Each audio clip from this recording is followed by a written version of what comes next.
So student, I have told to you about the extraction of highly reactive metal.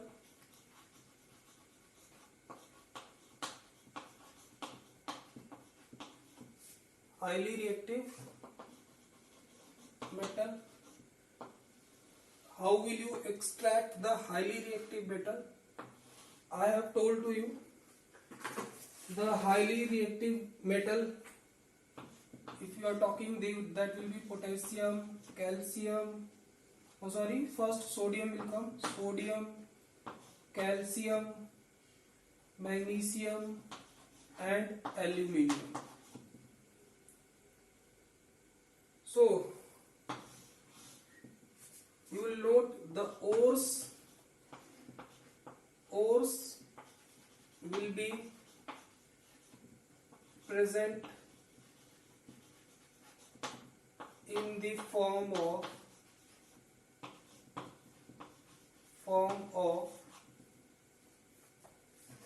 halides. If you are talking potassium to magnesium, up to potassium to magnesium, the ores will be in the form of halides, and the ore of aluminium, the ore of aluminium will be in the form of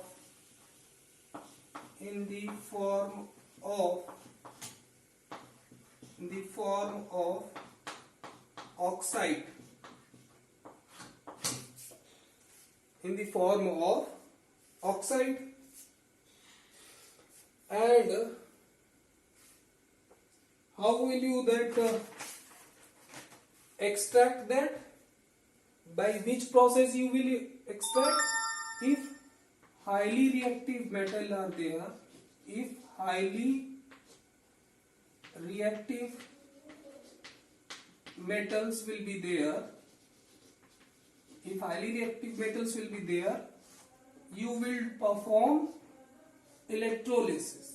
You will perform electrolysis. And you will get pure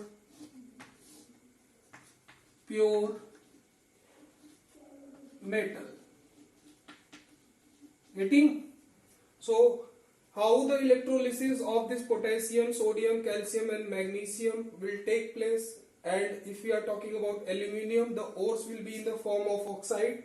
How the electrolysis of that will take place, I have discussed in the class. Now we will study the extraction of moderately reactive metal.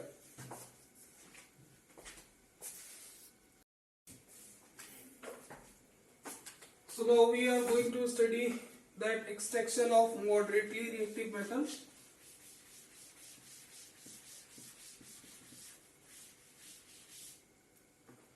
Okay, you can mark the heading: extraction of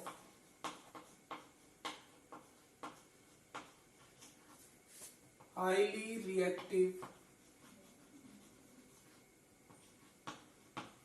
not highly, I am sorry, it will be the moderately, extraction of moderately reactive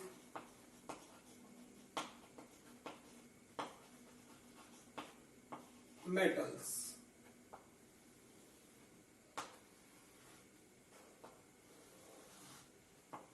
Okay.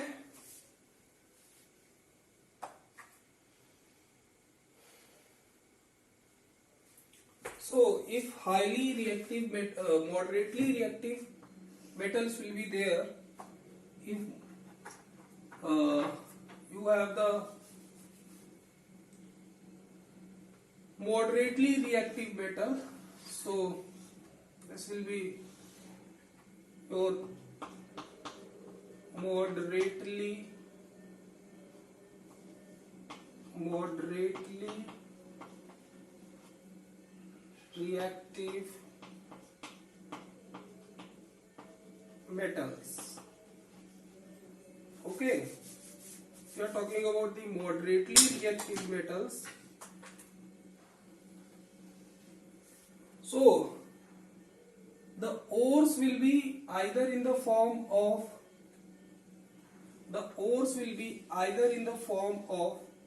sulfide,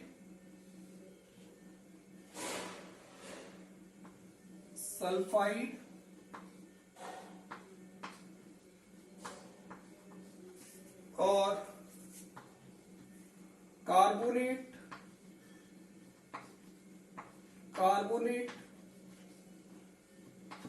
or you can say as a oxide,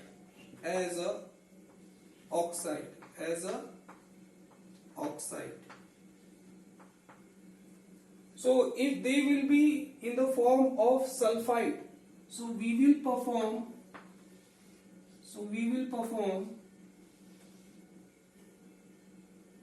roasting. We will perform roasting, and if they will be, the ores will be in the form, here you can write sulfide ore, here you can write carbonate ore. The ores will be either in the form of sulfide ore, carbonate ore, or oxide ore. So sulfide ore, if the sulfide ore is there, so we will perform roasting. If carbonate ore will be there, so we will perform the calcination process. We will perform calcination. And by performing this roasting and calcination, the metal oxide will be formed. By performing this, metal oxide will form. Here your metal oxide will form. So if the metal oxide will form, so you will do which process? You will do reduction process. After first, if sulfide ore is there, so you will do roasting, and if carbonate ore is there, so you will do calcination. So if metal oxide will be formed, so after getting the metal oxide, we will do reduction of this. We will do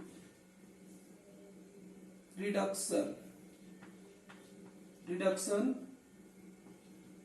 of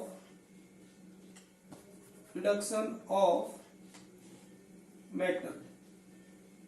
We will do reduction of metal, and after doing the reduction of metal, if oxide will be there, oxides will be there, so you will do reduction of metal. So after the reduction of metal, you will get pure metal.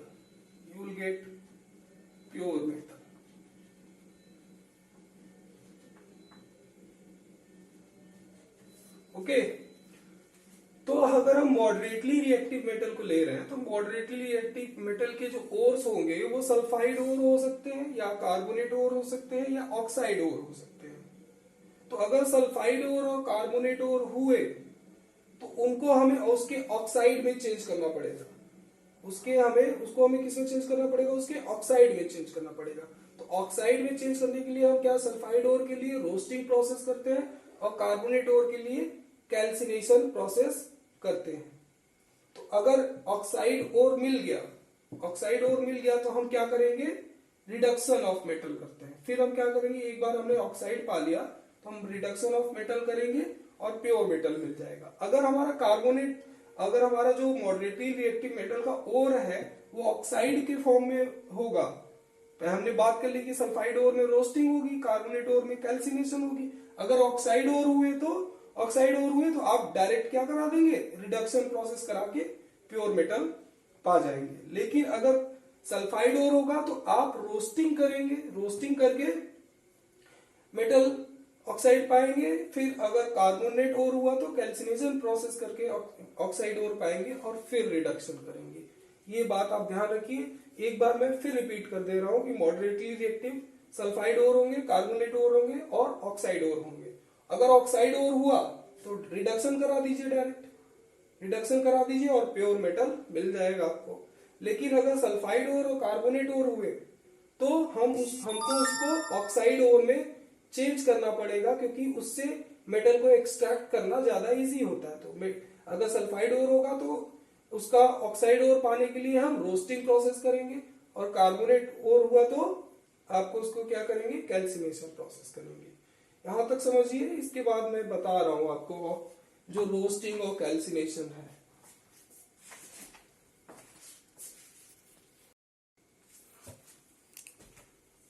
तो यहाँ पे हम देख रहे हैं कि हमारा जो है रोस्टिंग और कैल्सिनेशन है। रोस्टिंग और कैल्सिनेशन हम देख लेते हैं भाई कि what is roasting. First write down the calcination. First write down calcination. So what is calcination? Calcination, the heating of the ore,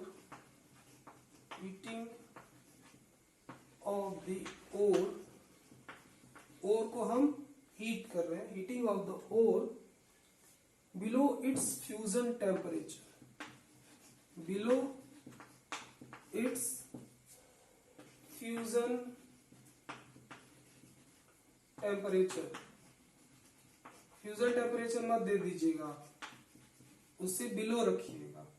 कहां तक हीट करेंगे, फ्यूजन टेम्परेचर से नीचे तक, बिलो तक, वरना पता चला मेटल मेल्ट हो गया पूरा। तो फ्यूजन टेम्परेचर से आप नीचे हीटिंग करेंगे। इन the absence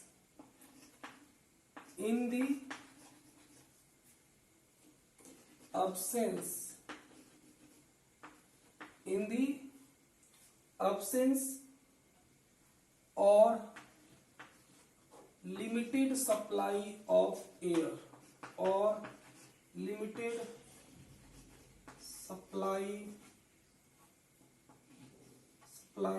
of air, you are heating below the fusion temperature in the absence, या तो absence रखिए या फिर बहुत ही लिमिटेड सप्लाई होती है एयर की, इसमें is called calcination।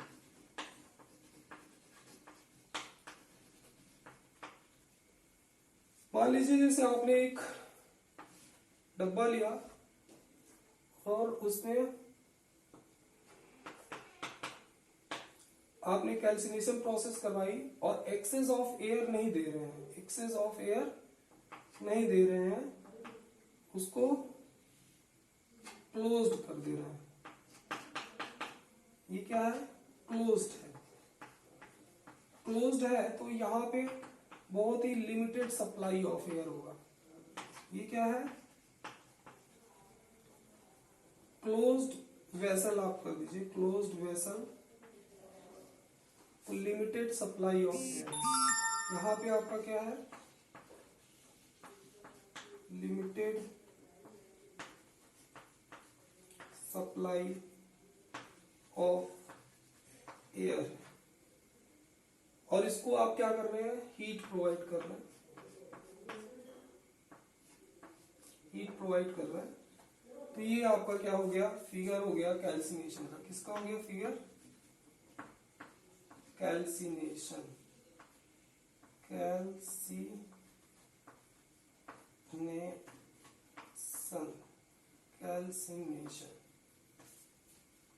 ठीक है, तो कैल्सिनेशन है, हीट करेंगे below fusion temperature in the absence और limited supply of air. Absence मतलब या फिर लिमिटेड सप्लाई मतलब आप एक वेसल ले रहे हैं, उसको क्लोज कर दे रहे हैं और तब आप हीट प्रोवाइड कर रहे हैं, तो बहुत ही लिमिटेड सप्लाई है आपकी एयर की, और हीटिंग करेंगे, वही प्रोसेस क्या कहलाती है, कैल्सिनेशन प्रोसेस कहलाती है। नेक्स्ट प्रोसेस है रोस्टिंग। नेक्स्ट प्रोसेस है रोस्टिंग। रोस्टिंग में लिखिए the heating of sulphide, the heating of sulfide in the excess of air, in the excess of air।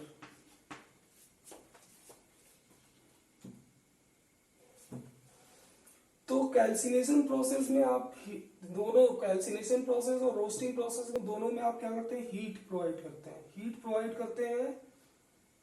Calcination में क्या होता है, लिमिटेड अब्सेंस होता है एयर का या फिर लिमिटेड सप्लाई ऑफ एयर होती है। लेकिन रोस्टिंग में क्या होता है, आपका एक्सेस ऑफ एयर होता है। जैसे आप कंसीडर कर लीजिए कि वेसल आपका ओपन है, वेसल आपका क्या है, open vessel, open vessel, open vessel है, तो आपका बाहर से ढेर सारे एयर आ रहे हैं, ढेर सारे एयर आ रहे हैं, एक्सेस ऑफ एयर हो गया, एक्सेस ऑफ एयर हो गया, और इसको आप हीट प्रोवाइड कर रहे हैं, हीट प्रोवाइड कर रहे हैं। तो ये फिगर किसका हो गया, रोस्टिंग का।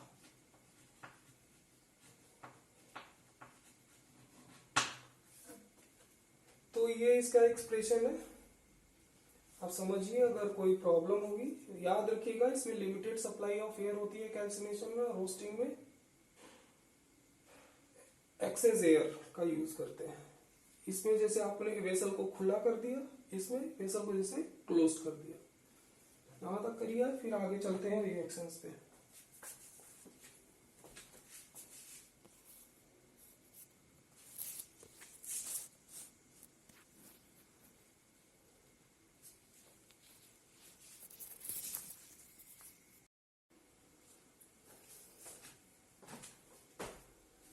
आई थिंक ये आपको कैल्सिनेशन और रोस्टिंग समझ में आया। ये मॉडरेटली रिएक्टिव मेटल के केस में हम करते हैं। अब हम आते हैं रिएक्शंस पे। अगर हम रिएक्शंस की बात करें तो जो मॉडरेटली रिएक्टिव मेटल्स होती है स्टूडेंट्स, वो क्या होती है, जैसे जिंक हो गया, आयरन हो गया, लेड हो गया। रिएक्टिविटी सीरीज आप जानते हैं, वहीं से आया है ये। कॉपर भी आप ले लीजिए। और इसको हम किससे रिड्यूस कराते हैं, कार्बन से। इसको किससे रिड्यूस कराएंगे, कार्बन से। लेकिन अगर जैसे Mn मैग्नीज हुआ, वो Zn से ज्यादा रिएक्टिव, ये सब कार्बन से कम रिएक्टिव है। ये जो आपका ये Zn होगा, आई एम सॉरी स्टूडेंट्स, यहाँ पे Zn होगा। जो जिंक है, आयरन है, लेड है, कॉपर है, ये कार्बन से कम रिएक्टिव है, तो हम इसको कार्बन से रिड्यूस करा देते हैं। लेकिन जो Mn है, मैग्नीज है, ये कार्बन से ज्यादा रिएक्टिव होता है या जिंक से ज्यादा रिएक्टिव होता है, तो हम इसको कार्बन से रिड्यूस नहीं करा सकते। इसीलिए हम इसको किससे कराएंगे, एल्यूमिनियम पाउडर से कराएंगे। तो Mn being more reactive, Mn being more reactive than Zn, extracted by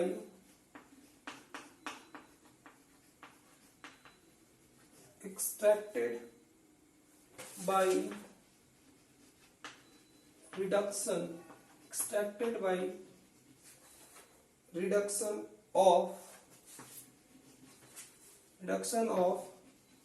metal oxide. हमेशा हम रिडक्शन किसका करेंगे, मेटल ऑक्साइड का करेंगे। रिडक्शन किसका करेंगे, मेटल ऑक्साइड का।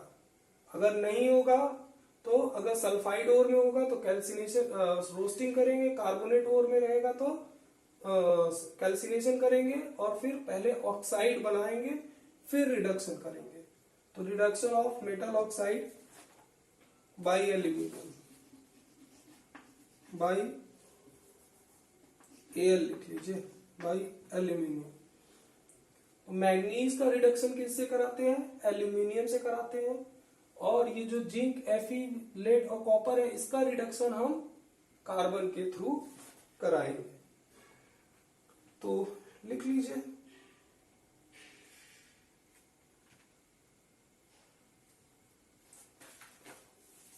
यहां पे आप लिख सकते हैं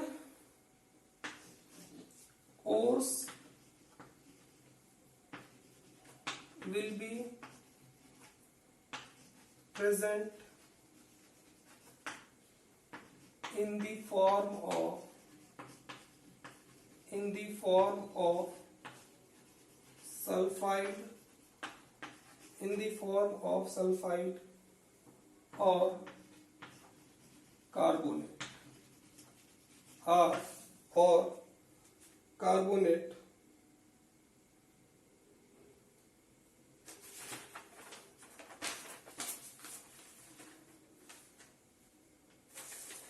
ठीक है। ऑक्साइड्स भी हो सकते हैं, आप लिख सकते हो सल्फाइड, कार्बोनेट और ऑक्साइड्स। ऑक्साइड्स हुए तो डायरेक्ट हम रिडक्शन करा देंगे। अगर Zn हुआ, Fe हुआ, Pb हुआ, C हुआ तो हम किससे रिडक्शन कराएंगे? कार्बन से। लेकिन अगर मैग्नीज हुआ तो इससे कार्बन से ज्यादा रिएक्टिव होता है, इसीलिए हम उसको किससे रिड्यूस कराएंगे? एल्यूमिनियम से रिड्यूस कराएंगे। तो ये आप नोट डाउन कर लीजिए। Then after I am rubbing this, okay, you can pause the video and then write these things.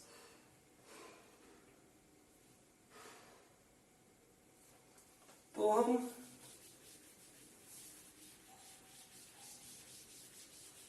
जैसे Zn की बात करते हैं, जिंक की बात करते हैं, तो ये कैसे होगा? ZnS सल्फाइड और होगा, ठीक है। इसको क्या कहते हैं? जिंक ब्लेंड कहते हैं। इसको क्या कहते हैं? जिंक ब्लेंड कहते हैं। या फिर कार्बोनेट हो सकता है, ZnCO3। इसको, इसके और को क्या कहेंगे? कैलामाइन। इसको क्या कहेंगे? कैलामाइन, ठीक है। तो अगर ZnS हुआ, सल्फाइड और हुआ, तो हम क्या करेंगे? रोस्टिंग करेंगे। रोस्टिंग करेंगे मतलब एक्सेस ऑफ एयर में हीट करेंगे। एक्सेस ऑफ एयर में हम क्या करेंगे? हीट करेंगे। जब हीट करेंगे तो हमें क्या मिलेगा? मेटल का ऑक्साइड मिलेगा, यानी ZnO मिलेगा,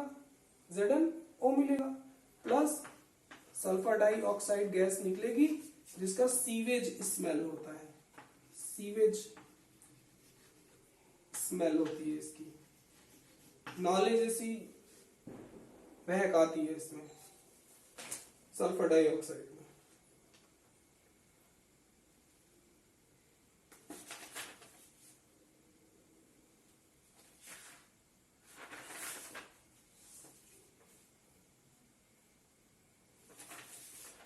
ठीक है। तो अब हम क्या करते हैं? हमको एक मेटल ऑक्साइड मिल गया, तो मेटल ऑक्साइड को हम 2ZnO लेते हैं, 2ZnO, और देखिए ये हो तो गया, लेकिन बैलेंस है ये। हमने लिया जिंक ब्लेंड लिया, यानी सल्फाइड ओर लिया। एक्सेस सल्फाइड ओर को क्या करेंगे आप? रोस्टिंग करेंगे। रोस्टिंग मतलब एक्सेस ऑफ एयर में हीट करेंगे, यानी ऑक्सीजन दे दिया, इसको हीट कर दिया आपने। हीट कर दिया तो ऑक्साइड ओर बनेगा, ZnO बन गया, और सल्फर डाइऑक्साइड गैस निकलेगी। अभी के लिए आप ये सीवेज स्मेल रब कर दीजिए, शायद यही होता है, मुझे यही याद आ रहा है। हो सकता है आप चेक कर लीजिएगा इसका स्मेल, शायद मेरे हिसाब से सीवेज स्मेल होती है। तो ZnO जिंक बन गया, ये सल्फर डाइऑक्साइड। यहाँ पे 3 ऑक्सीजन है, यहाँ पे 2 ही ऑक्सीजन है, तो ये बैलेंस नहीं है। तो बैलेंस नहीं है तो यहाँ 2 ऑक्सीजन है, यहाँ 2 ऑक्सीजन है, यहाँ पे 1 ऑक्सीजन है। तो इसीलिए हमने क्या कर लिया? पहले ले लिया 2O2। कितना ले लिया? 2O2। तो 4 ऑक्सीजन हो गए, तो यहाँ 2 है, तो हम यहाँ पे भी 2 कर देंगे, 2 कर देंगे तो क्या हो जाएगा 2ZnO हो जाएगा, 2ZnO हो जाएगा। और यहाँ पे भी 4 हो गए, लेकिन यहाँ पे 2Zn है, 2Zn, यहाँ पे तो एक ही Zn है, यहाँ पे 2Zn है, यहाँ पे एक ही Zn है, तो यहाँ पे हम 2 कर देंगे। अब 2ZnS हो गया, यानी 2 सल्फर आ गया, 2 सल्फर आ गया, इसीलिए हमको यहाँ पे 2 सल्फर भी करना पड़ेगा। अब 2 सल्फर जैसे ही किया तो ऑक्सीजन बढ़ जाएंगे, पहले 4 थे, अब कितने हो जाएंगे 2 दूना 4, 2 6, तो इसीलिए यहाँ पे आप क्या कहेंगे 3O2 कर देंगे। तो ये बैलेंस्ड रिएक्शन होगी जब आप सल्फाइड ओर को रोस्टिंग कर रहे हो। यहाँ पे आप लिख सकते हैं ये क्या हो रहा है, आप रोस्टिंग कर रहे हैं।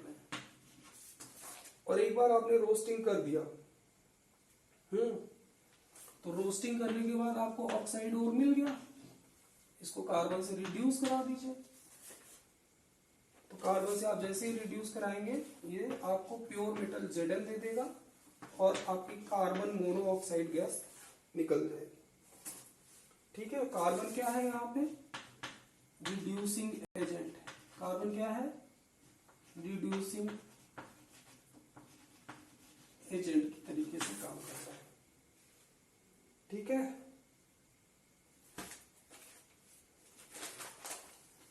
ये हो गया, ये तो सल्फाइड का था। अगर जिंक ब्लेंड लिया आपने ना, आपने यहाँ पे क्या लिया जिंक ब्लेंड लिया, तो जिंक ब्लेंड मतलब सल्फाइड और को एक्सेस ऑफ एयर में रोस्टिंग कराई, ऑक्साइड जो मिला उसको रिडक्शन करा के आपने क्या कर दिया प्योर मेटल पा गया। रिडक्शन किससे करा रहा है, कार्बन से करा रहा है। अब अगर हम कैलामाइन लेते हैं, अब हम कैलामाइन लेते हैं, अब हमने कैलामाइन लिया, तो कैलामाइन में क्या होगा आपका ZnCO3 हो गया, ZnCO3 हो गया, ZnCO3 हो गया। तो आपको कैल्सिनेशन कराना है, लिमिटेड एयर में कराना है। कैल्सिनेशन कैसा होता है, लिमिटेड एयर में होता है, और रोस्टिंग एक्सेस ऑफ एयर में होता है। तो लिमिटेड एयर में आपने क्या करा है, इसको हीट करा दिया। तो हीट कराने का ये सिंबल हीटिंग का होता है। तो आपका क्या बन जाएगा ZnO बन जाएगा, प्लस कार्बन डाइऑक्साइड गैस निकल जाएगी। तो एक बार आपका ऑक्साइड बन गया, तो आप क्या करा दीजिए, ऑक्साइड बन गया तो आप उसको रिड्यूसिंग एजेंट से रिड्यूस करा दीजिए। Zn के केस में रिड्यूसिंग एजेंट आप कार्बन यूज कर सकते हैं। किस केस में कार्बन नहीं यूज कर सकते हैं, मैग्नीज के केस में, अगर रिएक्टिविटी ऊपर चली जाए तो। अगर कार्बन से लेस रिएक्टिव है तो कार्बन का रिड्यूसिंग एजेंट की तरीके से यूज करके आप क्या कर देंगे, आपको प्योर मेटल मिल जाएगा, प्लस CO गैस निकल जाएगी, कार्बन मोनोऑक्साइड। ये क्या है आपका रिड्यूसिंग एजेंट। एक बात ध्यान रखिए, सल्फाइड ओर था तो हमने क्या किया था, रोस्टिंग की थी। यहाँ पे हम क्या कर रहे हैं, कैल्सिनेशन कर रहे हैं। क्या कर रहे हैं, calcination. What is calcination, heating in limited supply of air. तो हम हीट कर रहे हैं, कोई एयर का यूज, ऑक्सीजन का यूज नहीं कर रहे हैं, लिमिटेड सप्लाई है, जस्ट हम हीट कर रहे हैं बिलो फ्यूजन पॉइंट। तो ये कैलामाइन का हो गया आपका। ठीक है, यहां तक करिए आप पहले।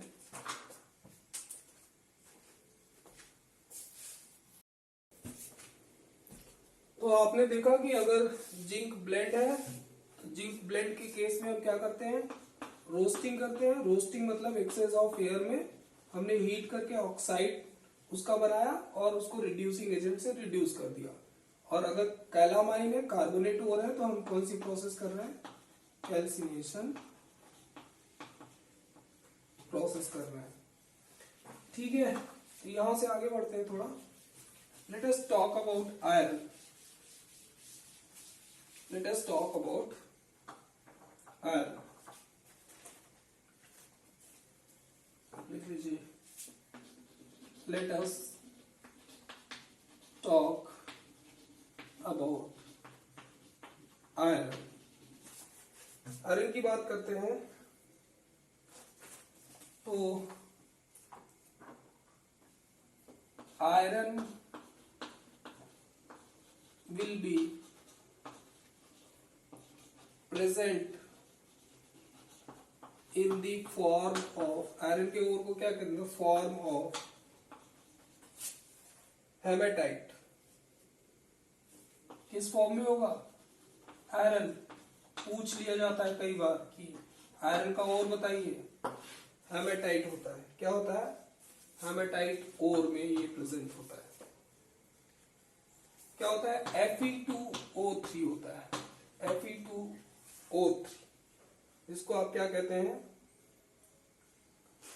फेरिक ऑक्साइड कहते हैं। क्या कहते हैं, फेरिक ऑक्साइड कहते हैं। तो फेरिक ऑक्साइड देख रहे हैं, ये तो ऑलरेडी ऑक्साइड के फॉर्म में प्रेजेंट है, ऑक्साइड के फॉर्म में प्रेजेंट है।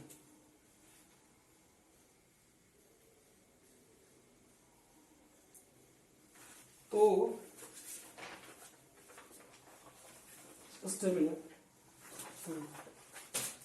ऑक्साइड के फॉर्म में प्रेजेंट है, तो हम क्या करेंगे, इसका हम इसको डायरेक्ट रिड्यूस करा देंगे। Fe2O3 को कार्बन हमने रिड्यूसिंग एजेंट यूज किया, ठीक है। तो हमको क्या मिल जाना चाहिए, कार्बन रिड्यूसिंग एजेंट मिल गया, तो हमें Fe मिलना चाहिए, Fe मिलना चाहिए। प्लस यहाँ पे 3 कार्बन 3 ऑक्सीजन है, तो हम क्या करेंगे, और हमें CO2 मिलेगा कि नहीं।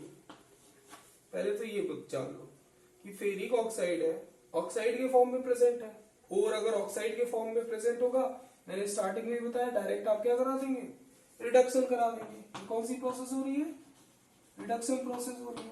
तो आपको आयरन मिल जाएगा, प्योर मेटल मिल जाएगा, और कार्बन डाइऑक्साइड मिल जाएगा। तो क्या ये बैलेंस है, नहीं। यहाँ 2 ऑक्सीजन है, यहाँ 3 ऑक्सीजन है, ठीक है। और यहाँ 2 Fe है, तो यहाँ पे भी 2 Fe आपने कर दिया। चलिए 3 ऑक्सीजन है, तो आपने 2 CO2 किया, मान लीजिए 2 CO2 किया, 2 CO2 करा, तो कार्बन कितने हो गए, 2 हो गए। तो चलिए आपने 2 कार्बन ले लिए, 2 कार्बन ले लिए। तो अब यहाँ पे तो 4 CO2 हो जा रहा है ना, 4 CO2 हो जा रहा है। तो आप क्या करिए, 3 लीजिए, 3 लीजिए, और इसको 2 Fe बना दीजिए।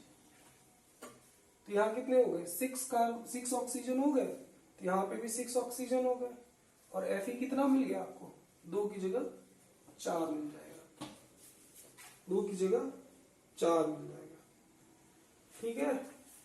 तो जो फाइनल रिएक्शन है वो कुछ इस तरीके से होगी। फाइनल रिएक्शन आप देख रहे हैं, 2Fe2O3 को 2 कार्बन से आपने कर दिया। तो आयरन के केस में क्या होता है बच्चों, उसका जो ओर होता है वो हेमेटाइट ओर होता है। हेमेटाइट ओर क्या होता है, फेरिक ऑक्साइड होता है, Fe2O3। Fe2O3 को आपने क्या कर दिया, ऑक्साइड ओर है, ये क्या है, ऑक्साइड ओर है। अगर सल्फाइड ओर होता तो आप क्या करते, रोस्टिंग करते हैं। अगर कार्बोनेट ओर होता तो कैल्सिनेशन करते। अगर ऑक्साइड ओर होता तो आप क्या कराएंगे, डायरेक्ट रिडक्शन करा देंगे। रिडक्शन कराएंगे, बैलेंस करेंगे, तो ये रिएक्शन आएगी। ठीक, यहां तक लिखिए आप लोग।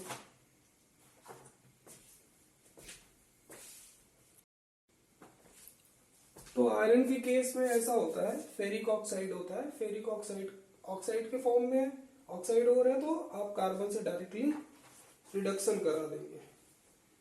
ये इसमें क्या होता है कि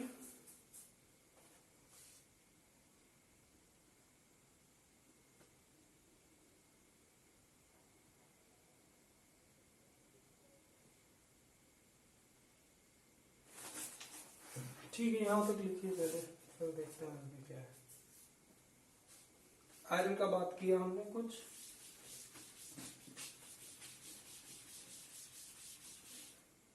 अगर हम इसको एल्यूमिनियम से रिडक्शन करा देते हैं, इससे करा देते हैं एल्यूमिनियम के,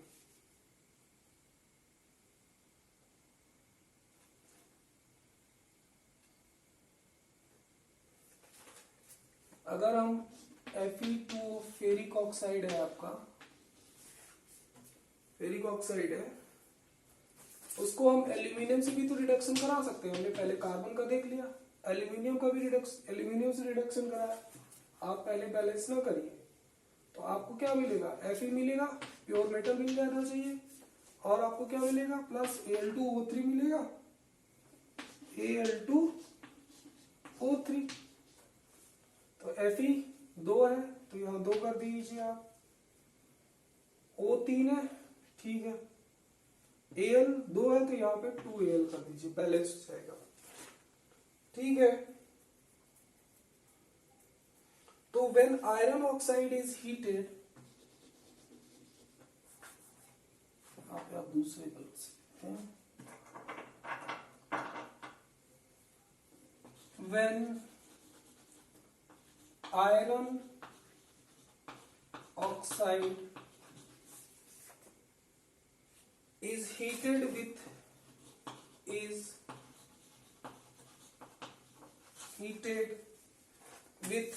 aluminium powder,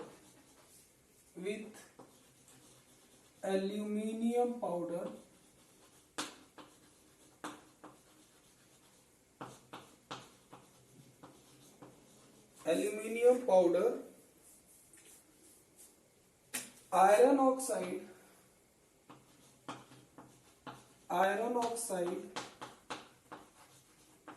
get reduced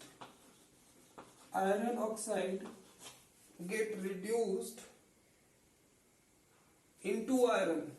iron oxide क्या हो जा रहा है, रिड्यूस हो रहा है किसमें, आयरन। आयरन ऑक्साइड आयरन में रिड्यूस हो रहा है। एंड एल्यूमिनियम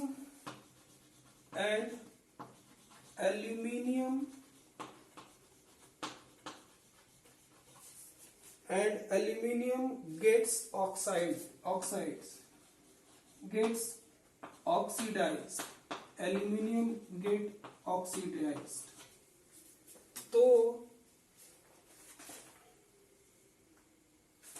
आयरन ऑक्साइड क्या हो रहा है, रिड्यूस हो जा रहा है आयरन में, और एल्यूमिनियम क्या हो जा रहा है, ऑक्साइड में कन्वर्ट हो जा रहा है। तो यहाँ पे रिडक्शन हो रहा है किसका, आयरन का, रिड्यूस होकर आयरन हो गया, और एल्यूमिनियम का क्या हो रहा है, ऑक्सीडेशन हो जा रहा है। एंड एल्यूमिनियम क्या हो जा रहा है, गेट्स ऑक्सीडाइज। वो एल्यूमिनियम ऑक्सीडाइज हो जा रहा है और आयरन रिड्यूस हो जा रहा है। हेंस ये बहुत इंपॉर्टेंट है, यहां पे देखिए आप लोग लिख लीजिए। Hence both oxidation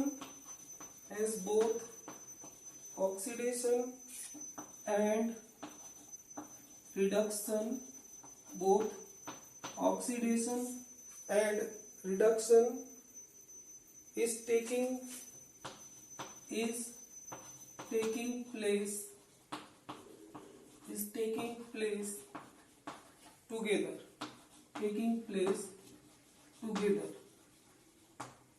such reaction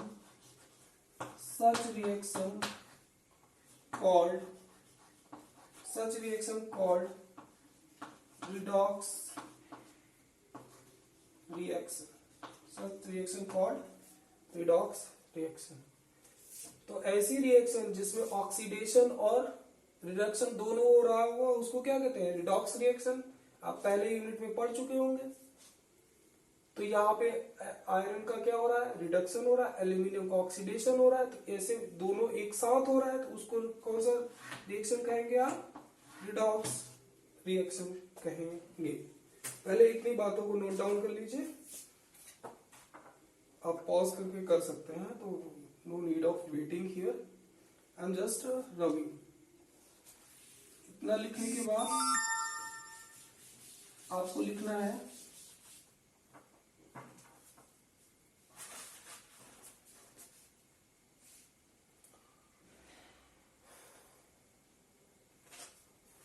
when we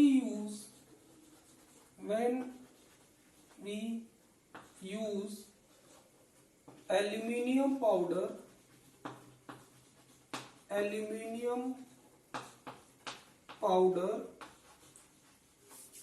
not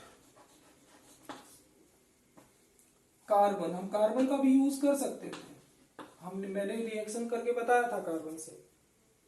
और अगर हम एल्यूमिनियम यूज कर रहे हैं तो ऑक्सीडेशन रिडक्शन दोनों हो रहा है। हाँ, तो when we use aluminum powder, not carbon, then a large amount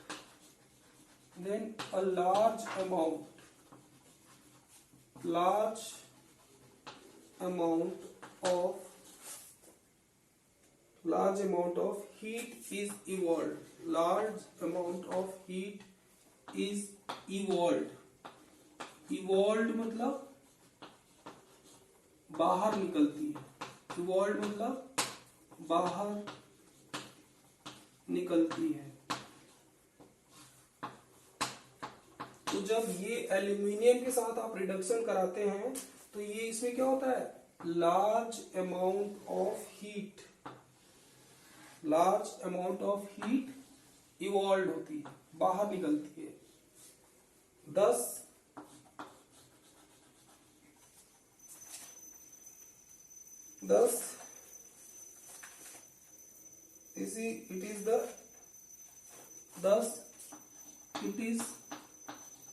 it is also a exothermic reaction. It is also a exothermic reaction. ये exothermic reaction भी होती है. तो हमने क्या देखा, ये क्या है, रिडॉक्स रिएक्शन है. ये क्या है, रिडॉक्स रिएक्शन है. ये क्या है, रिडॉक्स रिएक्शन है. रिडॉक्स रिएक्शन है और एक्सोथर्मिक रिएक्शन है. रिडॉक्स रिएक्शन है, एक्सोथर्मिक रिएक्शन है और डिस्प्लेसमेंट तो है. डिस्प्लेसमेंट हो रहा है कि नहीं, displacement reaction. Aluminium highly reactive है तो आयरन को क्या कर दे रहा है, डिस्प्लेस कर दे रहा है. तो ये जो रिएक्शन है, ये इसमें तीनों चीज है. रिडॉक्स रिएक्शन भी है, एक्सोथर्मिक रिएक्शन भी है और डिस्प्लेसमेंट रिएक्शन भी है. रिडॉक्स रिएक्शन इसलिए है क्योंकि ऑक्सीडेशन और रिडक्शन दोनों हो रहा है. एक्सोथर्मिक क्यों है, क्योंकि लार्ज अमाउंट ऑफ हीट क्या होती है, इवॉल्व होती है. EVOLVED, बाहर निकलती है. बहुत ज्यादा हीट बाहर निकलती है. इतनी ज्यादा हीट बाहर निकलती है कि जो आपको मेटल मिलता है वो मोल्टेन फॉर्म में मिलता है. किस फॉर्म में मिलता है, इतना ज्यादा हीट हो जाता है कि जो मेटल होता है वो मोल्टेन फॉर्म में मिल जाता है. और डिस्प्लेसमेंट तो हो ही रहा है. एल्यूमिनियम हाईली रिएक्टिव है, आयरन को कर रहा है. तो ये तीनों तरीके की रिएक्शन ये होती है. यहां तक नोट करिए, इसके बाद आगे नोट कराता हूं.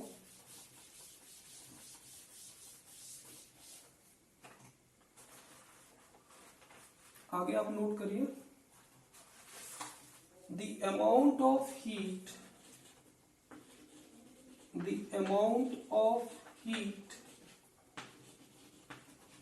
evolved is so high that we get metal in molten form.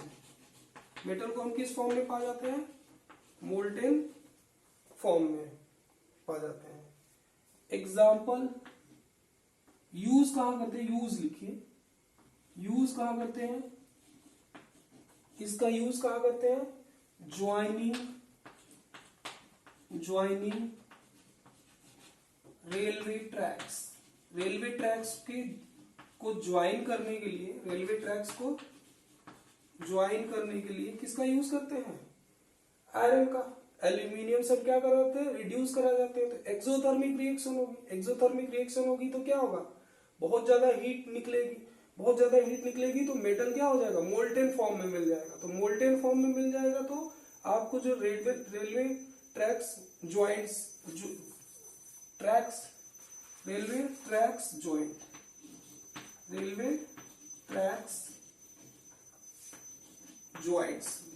को जोड़ने के लिए मोल्टेन फॉर्म में निकलेगा. तो रेलवे ट्रैक्स के ज्वाइंट्स को आप क्या कर सकते हैं,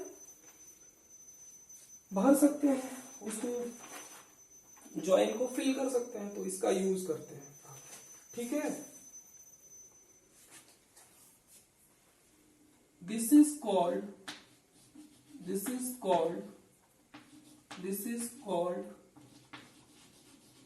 Thermit reaction.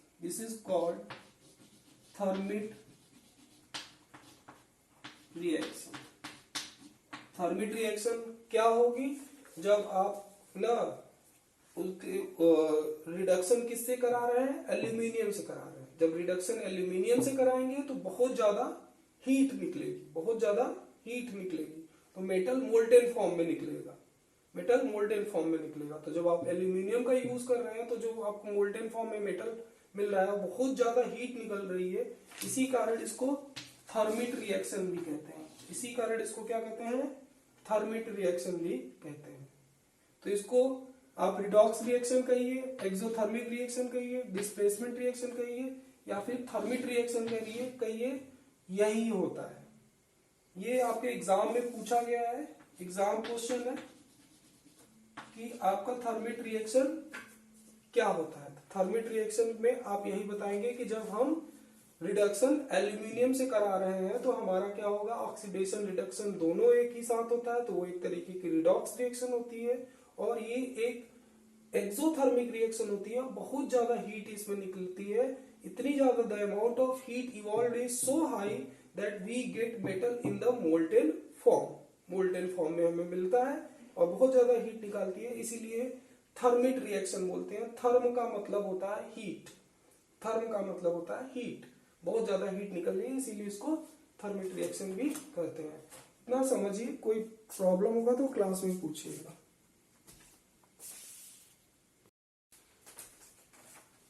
ठीक है, थर्मिट रिएक्शन क्लियर हो जाना चाहिए आई थिंक। हाँ, नहीं क्लियर हो रहा है तो बैक जाके समझिए, बैक करिए, वीडियो को समझने का कोशिश कीजिए। अगर नहीं आ रहा है क्लास में पूछिए। ठीक है, अब हम क्या करते हैं? मैग्नीज की बात करते हैं। Mn था आपका, मैंने आपको बताया था कि मॉडरेटली रिएक्टिव मेटल क्या होंगे? Zn, Fe, Pb और Cu। ये कार्बन से क्या है? लेस रिएक्टिव है, कार्बन से लेस रिएक्टिव है। लेकिन जो Mn है वो कार्बन से ज्यादा रिएक्टिव है। Mn क्या है? कार्बन से ज्यादा रिएक्टिव है। तो इसको तो आप रिड्यूस करा सकते हो कार्बन के थ्रू। अगर Fe को हम कार्बन के थ्रू भी करा सकते थे, लेकिन हम एल्यूमिनियम से करा रहे हैं तो बहुत ज्यादा हीट निकलेगी कि मेटल जो होगा क्या होगा? मोल्टेन फॉर्म में यूज हो आ जाएगा। तो आप रेलवे ट्रैक के जॉइंट को भरने के लिए यूज कर सकते हो अगर एल्यूमिनियम के साथ किया, और उसको क्या कहते हैं? थर्मिट रिएक्शन कहते हैं। लेकिन अगर मैग्नीज हुआ तो इसका जो ओर होता है, ore of Mn, ore of manganese, which is more reactive,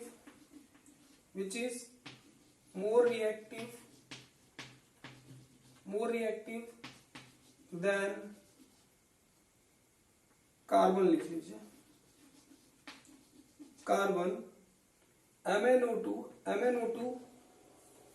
carbon is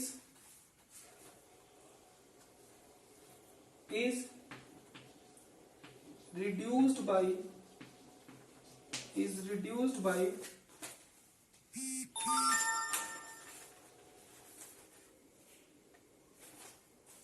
aluminium, is reduced by, किससे हम रिड्यूस करते हैं इसको? एल्यूमिनियम से कर दीजिए। एल्यूमिनियम हाईली रिएक्टिव है Mn से, तो आप उससे रिड्यूस कर सकते हैं। यहां पे नोट करके लिखिए, we can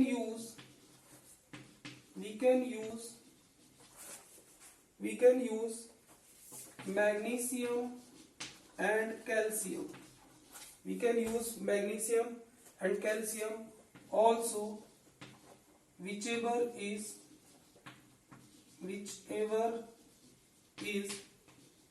cheaper, जो भी आपको सस्ता पड़े। बट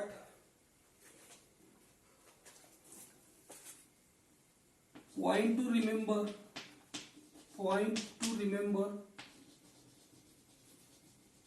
ये याद रखेंगे। अब मैग्नीज का केस आया, मैग्नीज का तो क्या है? मैग्नीज भाई कार्बन से ज्यादा रिएक्टिव है, तो आप कार्बन रिड्यूसिंग एजेंट यूज ही नहीं कर सकते हैं। तो हम क्या कर सकते हैं? एल्यूमिनियम को यूज कर सकते हैं एज ए रिड्यूसिंग एजेंट। या फिर आप मैग्नीशियम और कैल्शियम को यूज कर लीजिए रिड्यूसिंग एजेंट के लिए, क्योंकि ये हाईली रिएक्टिव है, Mn से ज्यादा रिएक्टिव है, तो डिस्प्लेसमेंट रिएक्शन कर देंगी। और इसमें याद रखिएगा, एक बात याद रखिएगा कि we will not use sodium, we will not use sodium Na, sodium Na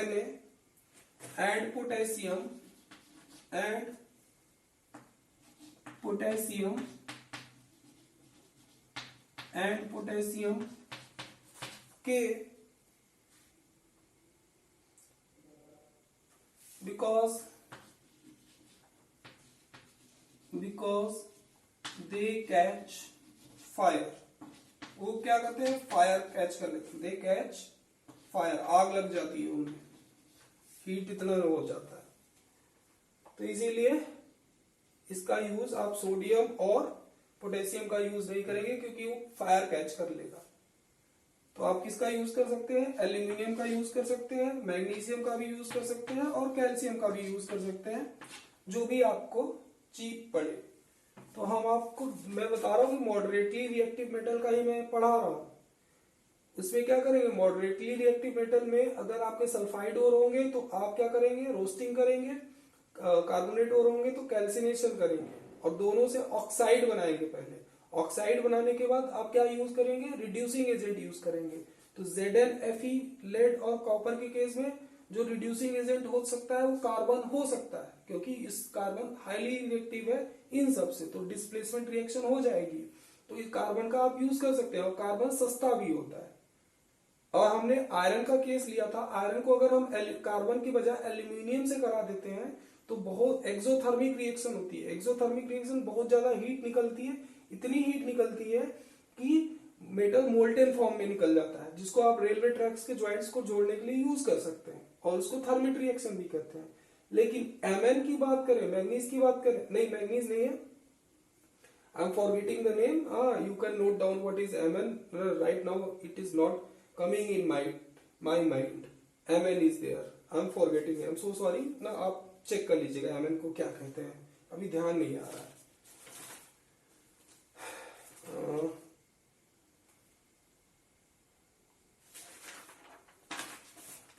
इसको क्या कहते हैं Mn को, अभी बिल्कुल ध्यान नहीं आ रहा है बच्चों, आप देख सकते हैं, एक छोटा सा क्वेश्चन है। Mn का केस है जो, तो Mn के केस में आप देखते हैं कि ये कार्बन से ज्यादा रिएक्टिव होता है, तो कार्बन रिड्यूसिंग एजेंट आप यूज ही नहीं कर सकते हैं। तो इससे ऊपर जो होगा रिएक्टिविटी सीरीज में, उसी से रिड्यूस करा सकते हैं।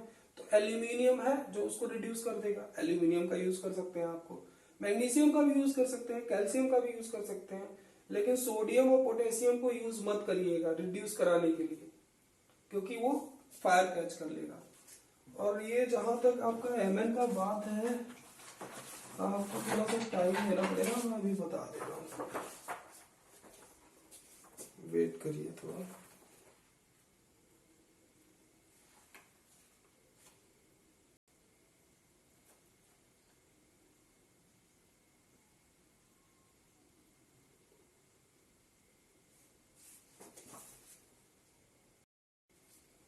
हाँ ये मैग्नीज ही है, सॉरी मैं कंफ्यूज हो रहा था कि मैग्नीशियम में G होता है, ये मैग्नीज है, मैंगानीज बोलते हैं इसको, ठीक है। तो इसको कैसे रिड्यूस कराएंगे, इसमें कार्बन का यूज नहीं कर सकते आप रिड्यूसिंग एजेंट को, कार्बन को आप नहीं कर पाएंगे, क्योंकि ये लेस रिएक्टिव होता है। हाईली रिएक्टिव होंगे एल्यूमिनियम, मैग्नीशियम और कैल्शियम, उसी से आप रिड्यूस कराएंगे। तो ये नोट कर लिया आपने आई थिंक। तो हम Mn की बात करते हैं, तो shall I write this all, यहां से लिखने के बाद आगे आप लिखेंगे ये कि जो इसका ओर होगा, ओर ऑफ Mn का जो ओर होगा वो क्या होगा, पैरोलोसाइट बोलते हैं इसको, क्या बोलते हैं, पैरोलोसाइट, पैरोल्यूसाइट, क्या बोलते हैं, पैरोल्यूसाइट। तो ये ऑक्सीजन, ये क्या है, ऑक्साइड फॉर्म है। क्या है? ऑक्साइड फॉर्म है। ऑक्साइड फॉर्म है तो हम क्या करेंगे, इससे ज्यादा रिएक्टिव वाले से रिडक्शन करा देंगे। हमने MnO2 को एल्यूमिनियम के साथ रिएक्ट कराया, हमको क्या मिलना चाहिए, Mn मिलना चाहिए, प्योर मेटल मिलना चाहिए। और यहाँ पे क्या बना देगा, Al2O3 बना देगा। तो 2Al है तो 2Al हो जाएगा। और यहाँ पे आपका Mn मिल जाएगा और यहाँ पे प्लस आपका क्या निकलेगा, हीट निकलेगा। यहाँ पे मैं ठीक से लिख देता हूँ, Mn मिल गया, Al2O3 मिलेगा, इसीलिए मैंने एल्यूमिनियम को 2 कर दिया, प्लस हीट निकलेगी, बहुत ज्यादा हीट निकलेगी। एल्यूमिनियम पाउडर के साथ करेंगे तो आपको क्या होगा, ये हीट निकलेगी।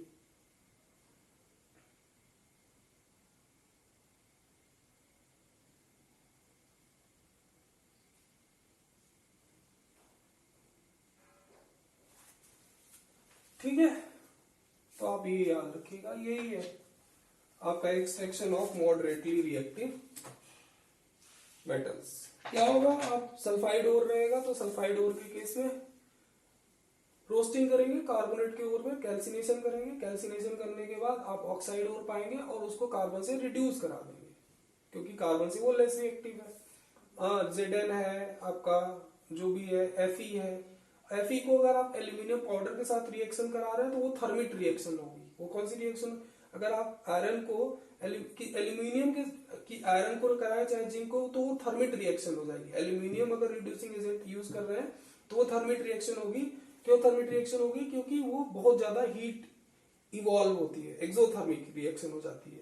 ऐसी इतनी ज्यादा हीट होती है कि वो मोल्टेन फॉर्म में यूज हो जाता है। तो आयरन का केस देखा कि हमने क्या किया, आयरन को एल्यूमिनियम से रिड्यूस करा के हम उसका मोल्टेन फॉर्म लेके रेलवे ट्रैक्स के जॉइंट्स को जोड़ने के लिए यूज करते हैं, इसीलिए मैंने वो रिएक्शन भी बताई।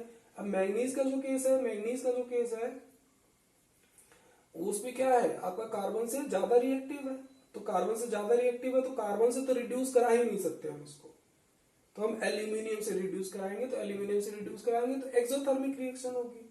ये देखो यहाँ पे क्या होगा, यहाँ पे ध्यान दीजिए, एक बात ये नोट करने वाली जो है कि Mn ऑक्साइड था, आपको Mn मिल गया, तो ये क्या हो रहा है, यहां से यहां तक क्या हो रहा है, ये रिडक्शन हो रहा है। ये कौन सी प्रोसेस है, रिडक्शन प्रोसेस। और ये एल्यूमिनियम से एल्यूमिनियम ऑक्साइड बन रहा है, यानी ये क्या है, ऑक्सीडेशन प्रोसेस है। कौन सी प्रोसेस, ऑक्सीडेशन। एक ही रिएक्शन में रिडक्शन और ऑक्सीडेशन दोनों हो तो उसको क्या कहते हैं, redox reaction. Redox reaction, reduction oxidation, reduction oxidation दोनों एक साथ हो रही है तो रिडॉक्स रिएक्शन कहेंगे। और ये आप जानते हो ये एक्सोथर्मिक रिएक्शन भी है, ये एक्सोथर्मिक रिएक्शन भी है। एक्सोथर्मिक रिएक्शन मतलब हीट भी निकलेगी और इसमें डिस्प्लेसमेंट तो हो ही रहा है, डिस्प्लेसमेंट रिएक्शन भी है, डिस्प्लेसमेंट रिएक्शन भी है। और इसको आप थर्मिट रिएक्शन भी बोलते हैं, थर्मिट रिएक्शन भी बोलते हैं। अब बस थोड़ा सा बचा है लीस्ट रिएक्टिव मेटल का, वो बहुत इजी है, उसको आप हीट कर देंगे और अगर सल्फाइड और रहेगा तो आप उसको रोस्टिंग कर देंगे।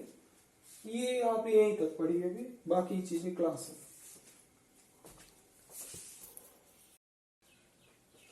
क्योंकि स्टूडेंट यहाँ पे थोड़ा सा कुछ मिस कर दिया है मैंने, ये थोड़ा सा बैलेंस नहीं है स्टूडेंट्स। ये रिएक्शन आप देखिए, ये Al2O3 बनाया तो यहाँ पे तो 3 हो गया ऑक्सीजन, 3 हो गया ऑक्सीजन, इस साइड आपका 2 ही ऑक्सीजन है।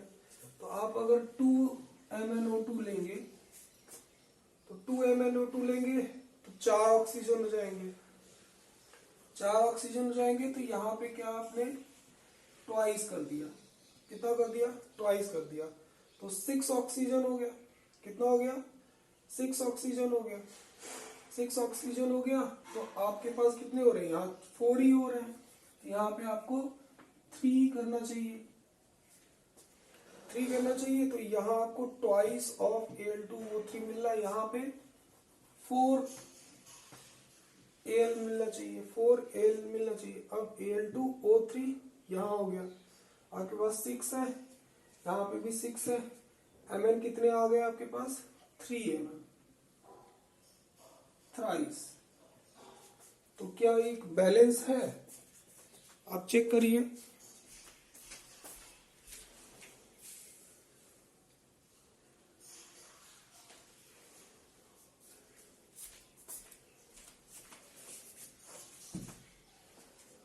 हाँ ये बैलेंस है, देखिए आप 3Mn हो गया, 3Mn आपको मिल गया। 6 ऑक्सीजन है, 6 ऑक्सीजन यहाँ हो गया, 4 एल्यूमिनियम है, 4 एल्यूमिनियम। तो ये मैंने आपको इसके बारे में बता दिया था, ये रिएक्शन बैलेंस नहीं थी, तो ये आप बैलेंस कर लीजिएगा। यही थोड़ा सा इसमें मिस हो गया था। और एक जगह और थोड़ा सा प्रॉब्लम हुआ है, जिसके बारे में मैं अभी डिस्कस कर रहा हूँ। हाँ, आप थोड़ा वेट करिए। एक जगह और जो हो गया था थोड़ा सा, उसमें मैं लिखना भूल गया था। जैसे आपने हेमेटाइट की बात की, Fe2O3 आयरन का और हेमेटाइट Fe2O3 फेरिक ऑक्साइड, तो ये ऑक्साइड फॉर्म में था। तो हमने इसको अगर कार्बन से जब रिड्यूस करा है, तो कार्बन से हम रिड्यूस करा देंगे तो हमें क्या मिल जाएगा? प्योर मेटल मिल जाएगा Fe। और हमें क्या मिलेगा? Carbon dioxide. ये तो मिलना ही है, आपने लिख लिया। तो क्या ये बैलेंस है? देखिए यहाँ पे 2 ऑक्सीजन है, यहाँ पे 3 ऑक्सीजन है, तो हमें बढ़ाना पड़ेगा। तो हमने 2Fe कर दिया, 2Fe2O3 कर दिया। तो 2Fe2O3 कर दिया तो हमें आयरन कितना मिल रहा है? 4 आयरन मिलेगा। और यहाँ पे कितने ऑक्सीजन हो गए? 6 ऑक्सीजन हो गए। यहाँ पे 2 ही ऑक्सीजन है, तो हमारे पास 6 होने चाहिए, तो 3CO2 कर दिया हमने। मैंने वहां पे मिस क्या किया था, यहाँ पे 3 कार्बन होना चाहिए, वहां पे मैंने 2 कार्बन लिखा है। मैं अभी चेंज कर दूंगा वहां पे, ये आप नोटिस करिएगा। थोड़ा सा उसमें जो गलत हुआ है, थोड़ा एक जगह एरर मिस्टेक हो गई था, तो वहां पे 3 कार्बन होगा स्टूडेंट, वहां पे मैंने 2 कार्बन लिख दिया था, उसको लिख लीजिएगा। ये आपकी क्या है? बैलेंस्ड रिएक्शन है, जब आप कार्बन से रिड्यूस इसको करा रहे हैं। इसको जब आप एल्यूमिनियम से, if we will reduce by aluminium, then large amount of heat will evolve, large amount of heat will evolve, which is a evolve, and this type of